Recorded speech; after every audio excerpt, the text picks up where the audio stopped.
include, as I say, going to do something a wee bit different rather than have somebody standing. We've already had people standing talking, and we've had musical illustrations, don't get me wrong, but we decided to do something a wee bit different. We're going to sit and talk. Aye, we're going to sit amongst, you talk amongst yourselves while we... I'll just introduce, first of all, ladies and gentlemen, can we give a round of applause actually for Pete Clark.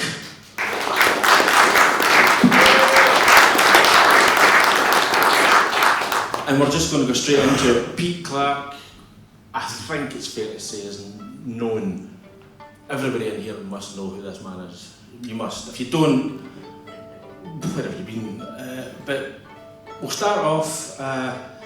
I'm just going to talk to Pete. If anybody else wants to throw in any questions or comments, please do so as well.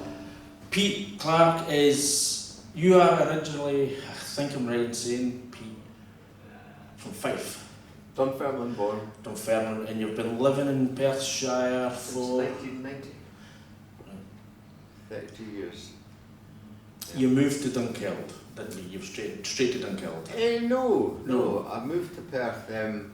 I moved to Perth in 1990. Yeah. I've just put some rows on.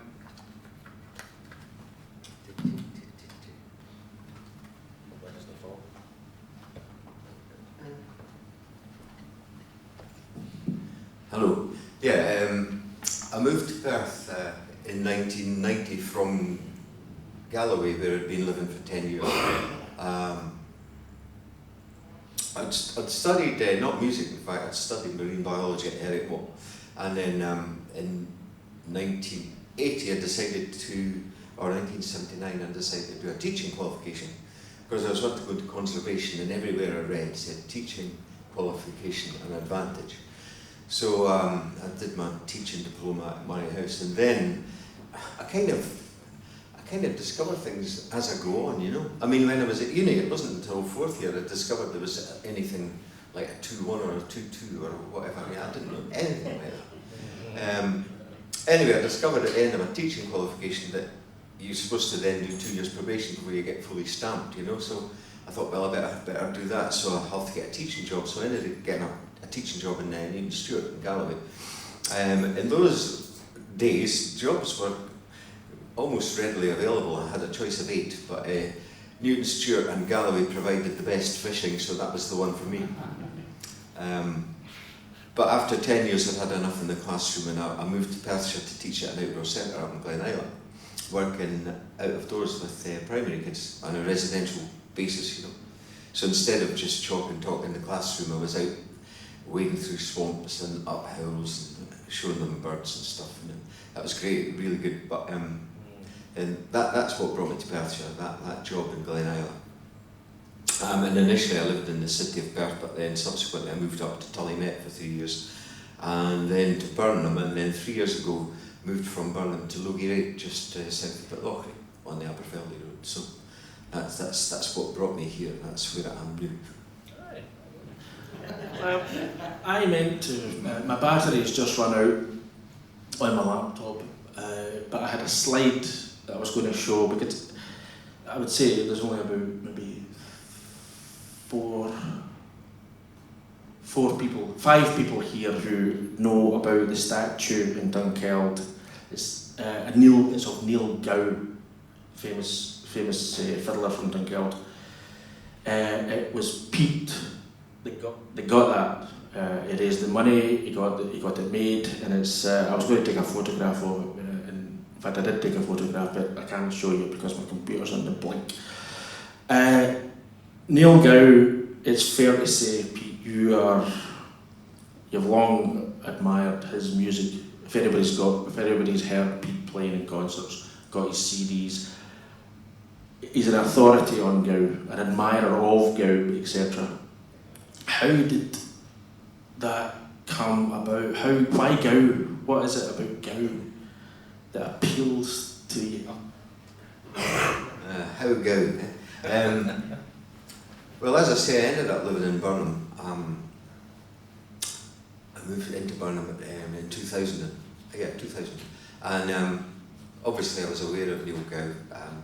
First time his name came to my attention was when a friend of mine, he's no longer with us, but he was fiddle player from Fife called Davy Lockhart, and he used to play with a band called Heritage in the early 80s, and as did I eventually joined the band. And Davy, although he was a rough fiddler, he was a lovely man and he had a great repertoire, and one night in a session he played this lovely slow air, and I said, "What's that?" And he said, "That's Neil Gow's Lament for the Death of His Second Wife."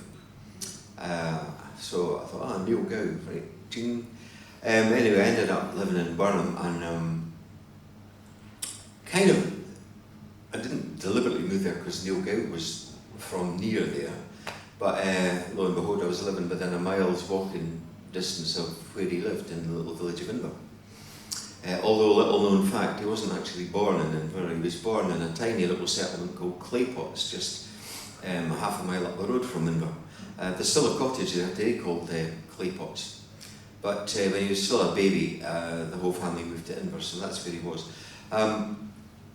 So why Gow? Well, I was fascinated by his Lament for His Second Wife, and subsequently I found other slow airs like Lament he wrote for the death of his brother Donald. Neil was a fiddle player, but his brother Donald was a cellist, or bass fiddler, as they say.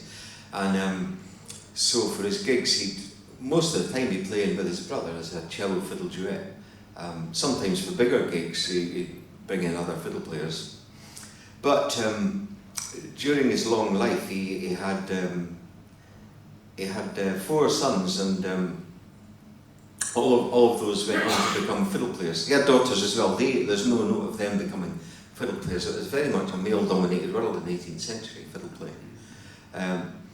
Anyway, his sons inherited from their father the ability to play very well and to compose and to teach.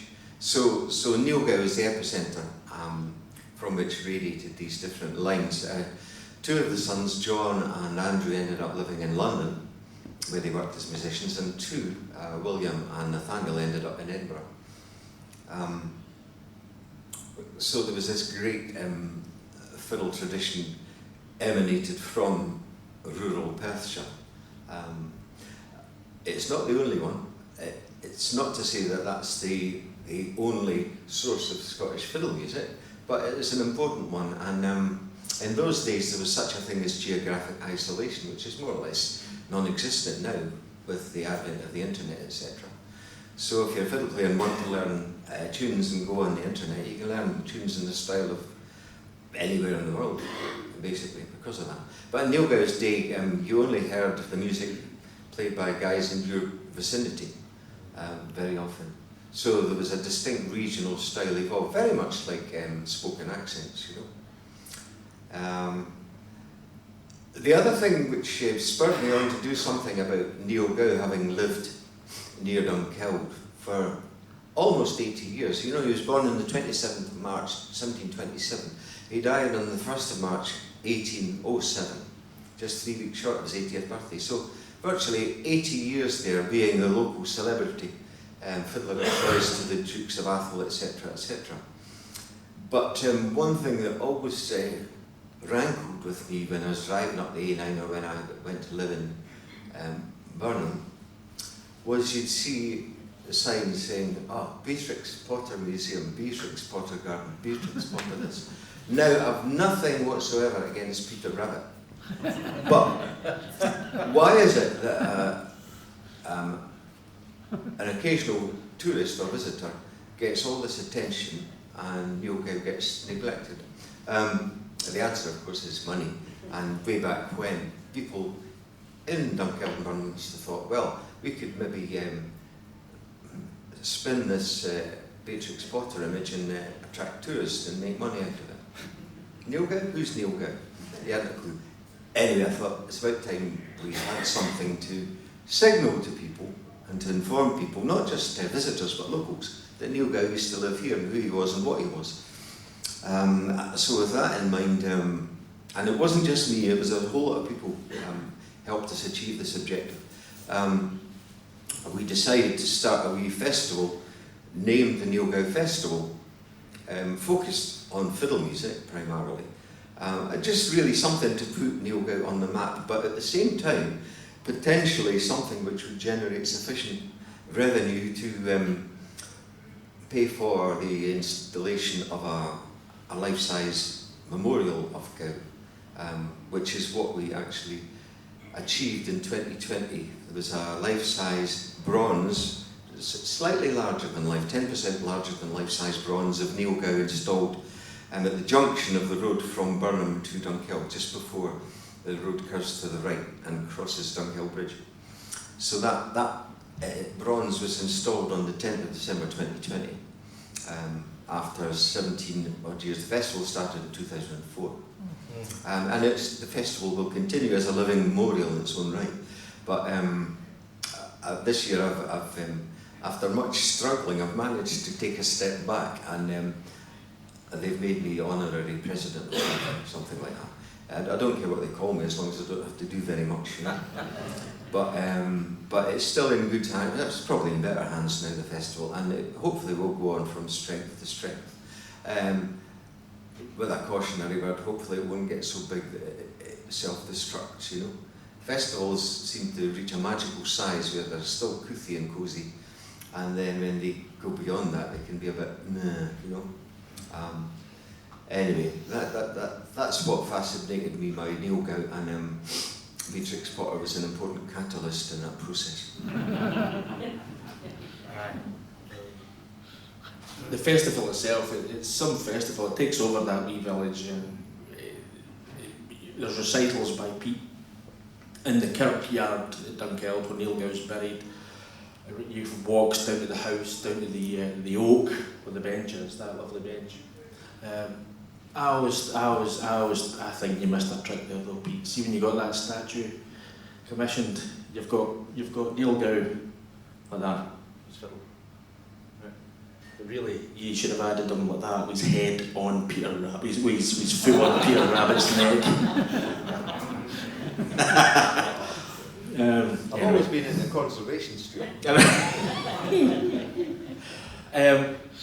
In the presentation that I did earlier on today, I mentioned Gow a passing reference to Gow entertaining the Jacobite leaders in 1745 when they stayed at the Salutation Hotel. Do you know much about that episode in Gow's life? Because he would have been a young lad, maybe not a lot known about him. He wouldn't be prominent at that point, would he? Started to. Yeah, the story I've heard is that he did entertain Bonnicum's Charlie in his entourage in 1745. I heard it was possibly at Dunkeld House, and he was caught up in the excitement of it all. The next day he decided that he'd follow the Jacobite army south, and the story goes that he went as far as Luncardy or perhaps Perth, and then had second thoughts and went home to Edinburgh, which is just as well. In that same year he was in Perth where he won a fiddle competition, and the judge of the competition was blind, but he was already familiar with Neil Gow and other fiddlers of the area, and when he was listening to the competitors, he knew it was Neil Gow, although he couldn't see him just by his style, which was, it must have been a powerful style, and they say, the few written accounts that exist of his playings make much of his technique called the up-driven bow, which I could demonstrate. Yeah, please do.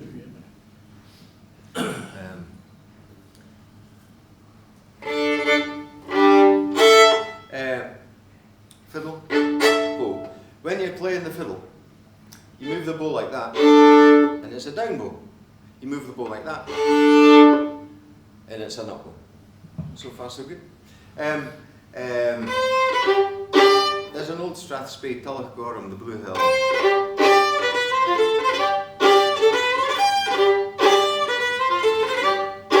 When I'm doing that, and the powerful bow after the snap,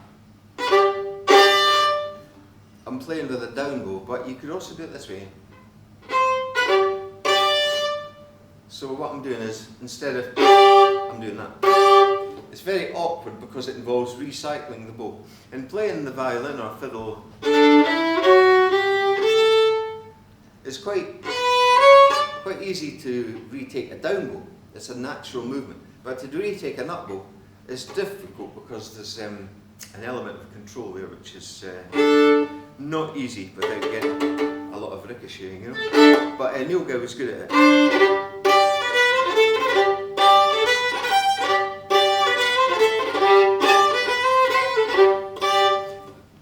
nothing particular to be gained. If you do it effectively, then it's just as loud and as powerful as a down bow. But it does look very different. And it looks weird, and other fiddle players will say, how do you do that? And they'll try it. And to keep control of the bow after you've done that, it's awkward. But that's one of the things which made Neil Gow's fiddle playing stand apart from the rest. It's that business of the up-driven bow. A driven bow is just a bow played with a lot of force and power. So it can be in a downward direction or an upward direction. But there you go. That's what the blind judge in Perth spotted with his ear all those years ago, 1745 in fact. Wow, it's quite amazing he could pick that up. His ear was quite a fine ear. Also, in my research before I did my talk today on the town pipers of Perth, I came across Daniel Dow. Where we know, obviously the LBPS knows about Daniel Dow thanks to George Gregg's book that he published 2 years ago, I think it was, where he's put Dow's music onto the pipe stave. You'll be familiar with that name. Can you tell us a bit about him, because we don't know a lot about Daniel Dow and other Perthshire musicians, whether it's fiddlers or pipers? Yeah, Daniel Dow, he was born in 1732, so 5 years after Neil Gow. And there's not a lot known about him other than he was very probably born in or near Kirkmichael in Strathardle, but ended up working as a musician in Edinburgh, where he composed many tunes, many of which were minuets apparently. There were lots of minuets being composed in the mid-18th century because the dance trend was being heavily influenced by dance from Europe, as much as Scottish style dance. And in fact, probably after Collogue in 1746, people were maybe hesitant or reluctant to do anything overtly Scottish in case they lost their heads, you know. But Daniel Dow, also known as Donald Dow, he lived and worked in Edinburgh. Allegedly, he had an apartment or a flat in Fleshmarket Close, and then moved from there up to just off the High Street, a place called Todrick's Wine. Some of these old wines still exist today, but that's where he lived and worked, giving concerts in his home and composing, etc., etc. He had a short life. He died aged 51. But during his life, he did play with the Edinburgh Society of Musicians, as did Nathaniel Gow. So there was a big pool of musicians, quite a few of whom were from this neck of the woods. Yeah, and I suppose his greatest hit, his best known tune was Money Musk, or to give it its full title, Sir Archibald Grant of Money Musk. But yeah, that was Daniel Dow. Money Musk. The Kelvin District Strathspey and Real Society is later this month having its 90th anniversary, and you have been its musical director for quite a while now. I believe the concert will feature some tunes composed by James McIntosh. That's another name we should maybe mention. Can you tell us a bit about McIntosh? This is a wee bit of a confusing area, the Macintoshes of Dunkeld, because the more famous Mackintosh, the more famous Mackintosh was Robert Mackintosh, who was born in 1745 at Tullymet, but ended up living in Edinburgh, where he worked as a musician. But Robert Mackintosh of Tullymet was probably inspired by and probably taught by Neil Gow before he moved south. However, the Mackintosh to which Stuart referred just now, no relation to Robert. There was a chap called Charles Mackintosh moved into the village of Invert in 1790. The story is he was fleeing at the press gang who were trying to enlist him for the East India Company or something. Anyway, he wasn't into going to sea, so he fled dressed as a woman to Invert, where he ended up living in a wee cottage opposite Neil Gow. He started a family there, and when his wee boy, James McIntosh, was 10 years old, he asked Neil Gow if he'd give him lessons. So Neil at that time was in his 70s, but he did give this young James McIntosh some fiddle lessons. That James McIntosh is supposedly the very last pupil of Neil Gow. Now, the Strathspey and Rule Society was founded in 1932 by a lady called Davina Begg and a gentleman called James McIntosh. Now, that James McIntosh, he was born in the mid-19th century, and he was the original James McIntosh was the brother of the grandfather of James McIntosh, who founded the Strathspey and Rule Society. So he's James McIntosh the third, I think we're talking here. He was a fiddle player, wrote tunes, and had a brother who became more famous in his day as a naturalist. He was an expert on mosses and ferns and fungi, and his name was Charlie McIntosh, and there was a lovely book published about his life called The Perthshire Naturalist. Matt? Is that the Charles McIntosh that threw the Dixon manuscript into the fire? It threw what into the fire? The Dixon manuscript into the fire. Oh, I don't know. Ask me later. I don't know about that one. I think it is. But Charlie was in his teens. He learned to be a fiddler, or he was learning to be a fiddler. But he was working in a sawmill at the time, and he had an accident and took all the fingers off his left hand. So immediately gave up. Two things: he gave up playing the fiddle, and he gave up working in the sawmill. When his hand repaired, he was able to find work as a postie, which involved him walking miles and miles every day and getting very familiar with the countryside. That is the same one. Is the same one? Right. There you are. He's the man. So he was a postie, but also he learned eventually to play a bass line using what was left of the fingers of his left hand. So he could play a bass line on cello. But I digress. To go back to his brother, James McIntosh started the Strathspey and Rule Society in 1932 with the collaboration by a school teacher called Miss Begg, or Davina Begg. And that society is still on the go and celebrates its 90th anniversary this year. Incidentally, one of the first times I became more aware of James McIntosh, the Strathspey and Reel man, is when Hamish Moore, who's sitting on the back there, Hamish showed me this lovely little book. It was a book of tunes by James McIntosh, which he had, and it was priced 1 shilling net, published in 1930. So 15 tunes for 1 shilling. Now 1 shilling is 5p. So 15 tunes for 5p. That's 3 tunes for a penny. That's no bad. And they're nice wee tunes. And there's still a few more unpublished, languishing in the archive in Dunkeld, but a friend of mine, a flautist called Munro Gold, is in the process of excavating these tunes and bringing them back to cognizance, I think is the word. Anyway, that's who James McIntosh was. He died in 1943, I think, and is buried in an unmarked grave in the little Dunkeld kirkyard. As is Charlie McIntosh, he does have a headstone. But maybe I should play a couple of tunes just now. Yeah. I'll play a wee march by James McIntosh. Unusually, this is a march written in pretty much a pipe style, unlike most of Neil Gow's tunes. But here you are. It's called Dungarthel.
Coming to the end, really, we're not.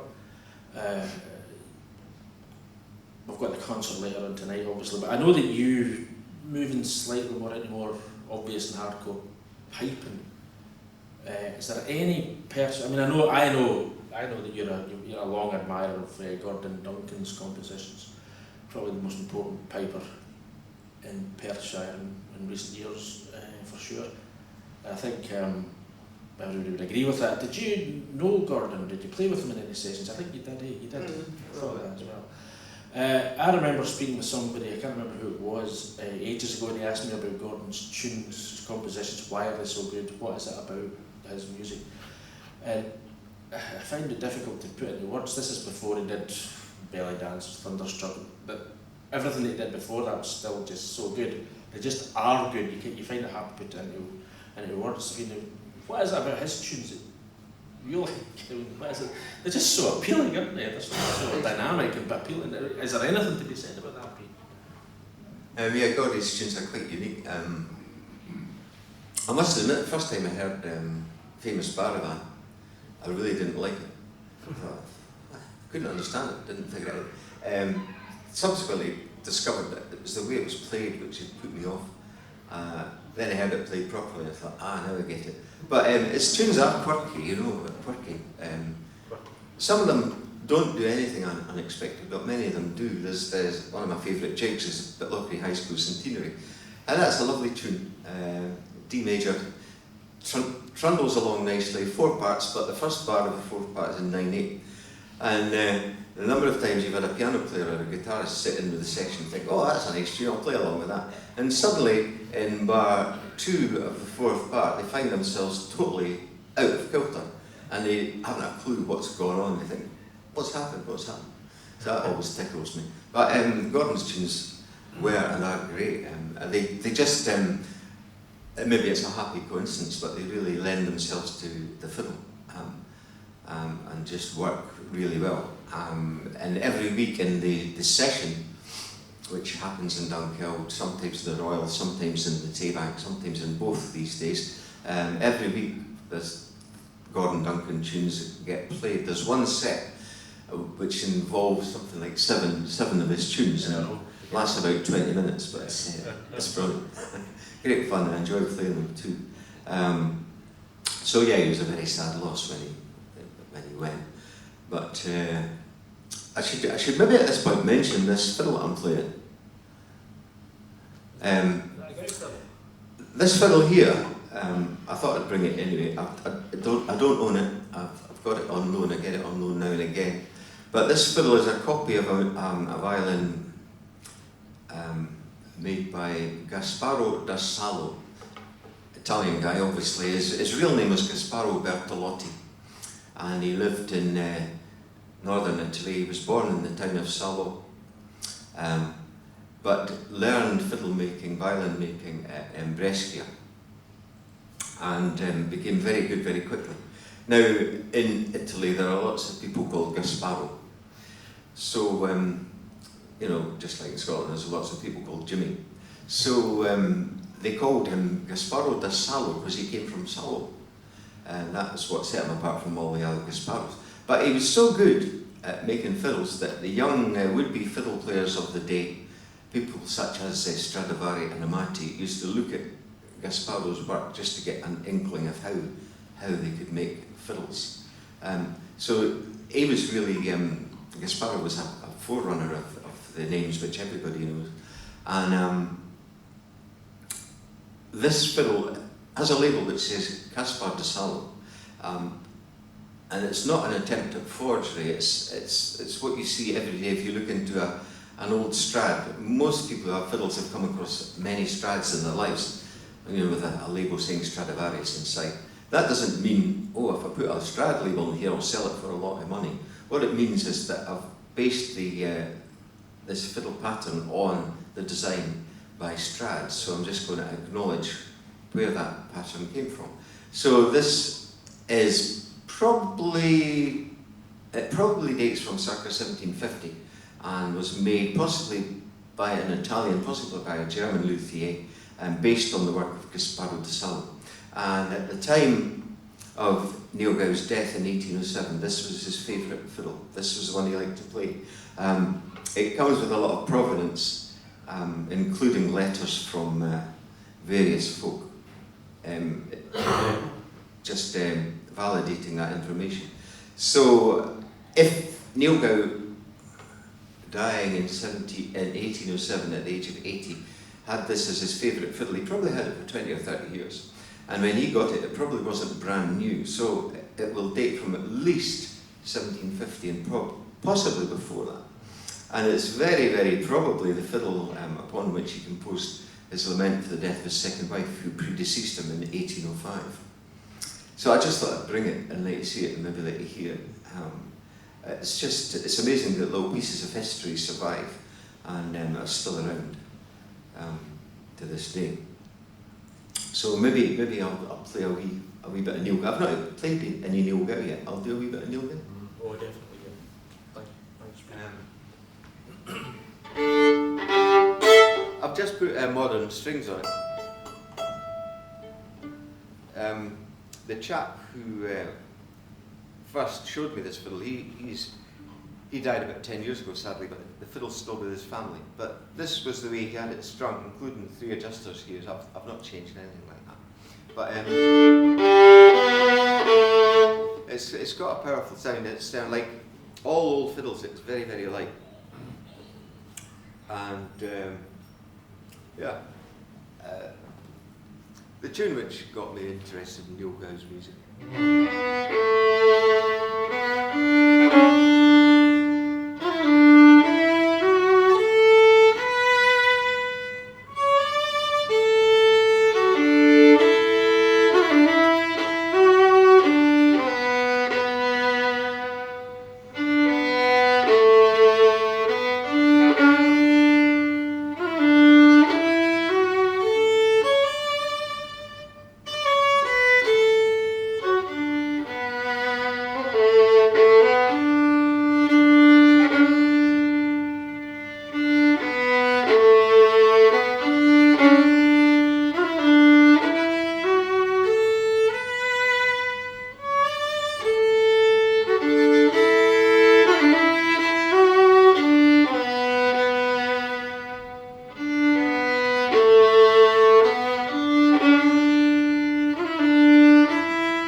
I think we'll conclude there. If anybody has any questions themselves for Peter, comments, if anybody wants to throw ahead, Hamish, you shout out. Yeah, I just want to congratulate you on making the statue happen. It's fantastic seeing it. Just every time you pass by and going to work. It's really well done. The other thing I wanted to ask you was, in your opinion, how much classical influence do you think Gow contemporary fiddlers of the 18th century in Scotland had. I mean, it was really interesting hearing your description and hearing the updriven bow, which obviously I don't think is a classical technique, is it? No. No. So, how much classical techniques have crept into their fiddling? Yeah. Do you have any? It's a very good question. Yeah, good question, Hamish. I think Neil Gow probably had minimal classical technique. I think that's fair to say. But I think when Nathaniel and his other sons went off to Edinburgh and to London, they would continue to learn. I mean, all musicians continue to learn throughout their lives, and they learn. The learning is based on the influences around them, and I think Nathaniel and William, certainly Nathaniel in Edinburgh, would have been subject to all sorts of influences. A lot of classical influence coming from the continent, and that would have affected their composition. And in fact, you know, to make their bread and butter, they had to pander to the tastes of the time, and there was a lot of dancing of minuets and gavottes, which essentially required a classical style accompaniment, you know, musically. So I think Nathaniel Gow and Robert McIntosh too, they would have had quite an extensive or comprehensive classical technique. That's the Robert McIntosh from Tullymet. That's the Robert McIntosh from Tullymet, yeah. His collection, I recorded an album of his music about 20 years ago, just called Macintosh at Murphley, because we recorded it in the music room in Murphley Castle, which had a lovely acoustic. But if you look at Macintosh's collection, it was republished, 8 years ago, by the Highland Music Trust. So there are 3 volumes in one, and the first volume of Robert McIntosh's collection is almost entirely gavottes and minuets, and stuff which would sit very well on Radio 3, but would never reach the heady heights of travelling folk. You know, it was very, very different. But then when you look at the subsequent 2 volumes, lo and behold, you've got jigs and reels.